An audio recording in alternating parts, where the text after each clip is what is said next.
So what is pelvic floor physical therapy and why is that so important for moms? Let's talk about it. When I first got started on my journey professionally and personally, I had never in my life heard of a pelvic floor physical therapist. When I thought of physical therapy, I thought of, oh, those special people who help you when you injure your back or your neck, or maybe you're training for an event or for sports.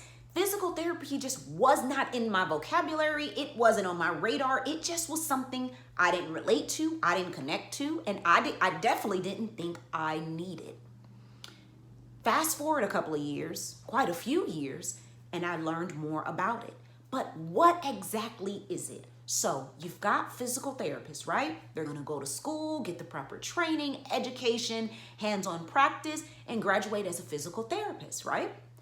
A pelvic floor therapist, a pelvic floor physical therapist, often abbreviated as PFPT, and sometimes in other countries they might be called a pelvic floor physio, a physiotherapist, women's health physical therapist. All of those terms pretty much are pointing to the same thing. A physical therapist, right, who has taken advanced training and courses and certifications to be certified and experienced specifically in the pelvic floor.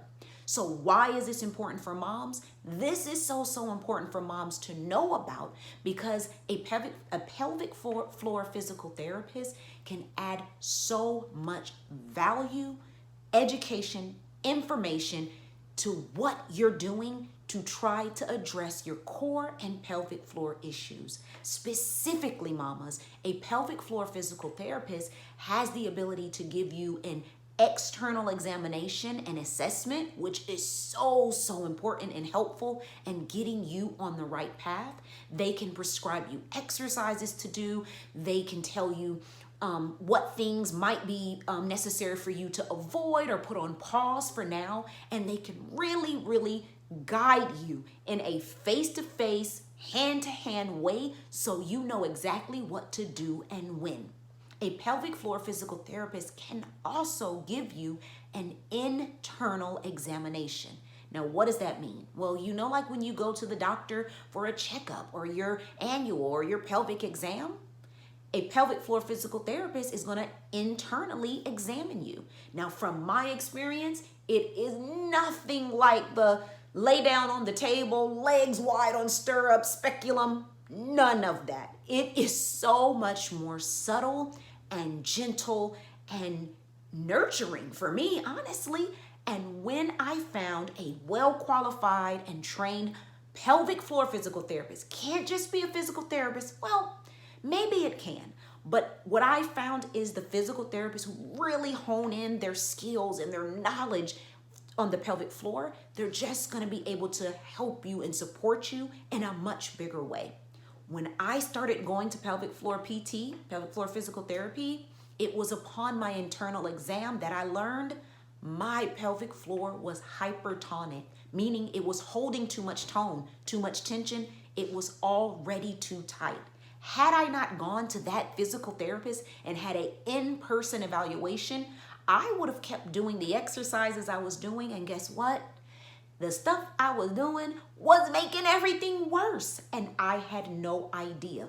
It was my pelvic floor physical therapist, after internal examination, told me, you need to stop it with the Kegels. They are not helping you. Matter of fact, they're making it worse because your pelvic floor is already too tight. And if you have a hypertonic pelvic floor or a pelvic floor that tends to hold tension and you're doing squeeze, release, squeeze, release, squeeze, release, Kegels are designed for strengthening. They're contracting. Well, contracting and relaxing, but still, if you keep contracting a muscle over and over, that muscle ain't gonna be functional. That muscle is gonna be tired. That muscle is gonna be overworked, stressed out, and strained. And guess what happens to a muscle when it's overworked, stressed out, and strained? It doesn't work like it's supposed to. The same is true for the pelvic floor. And the only way I was really able to focus in on what was going on with my pelvic floor, with my leaking and my prolapse, was because I started pelvic floor physical therapy. And I had an external exam, breathing assessment, posture assessment, and an internal examination. Now, I want to acknowledge this option is not going to be within reach for many, many women. And I get that. There might be financial reasons. There might be reasons related to just your personal and physical comfort level.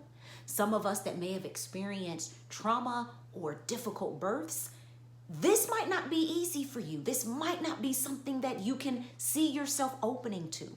But if it is within your reach, mamas, and if you can be open to even just an initial consultation, I think it will benefit you so much. You will learn so much about your body, so much about where you currently are, and you will see the steps more clearly to get to where you're trying to go with your leaking and your prolapse. So leave me a comment below and just let me know. Have you ever heard of pelvic floor physical therapy? And if you have you had a consultation or a session with a good pelvic floor physical therapist? What are you learning? Did it add to your knowledge and information, and was it helpful for you? And the other thing I really, really would love for you to do is click right here and go on to the next video where we're going to dive deeper into all the issues about core and pelvic floor.